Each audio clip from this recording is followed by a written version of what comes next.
म त यहाँ बोकेको हेर्न यहाँ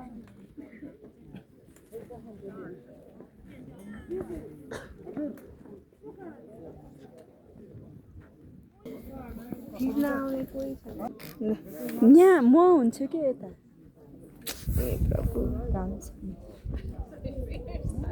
खोइ यता सिधा कहाँ बस्नुहुन्छ यार टल्क्यो छ्या राम्रो आएन फेरि राम्रो आयो यहाँ तपाईँ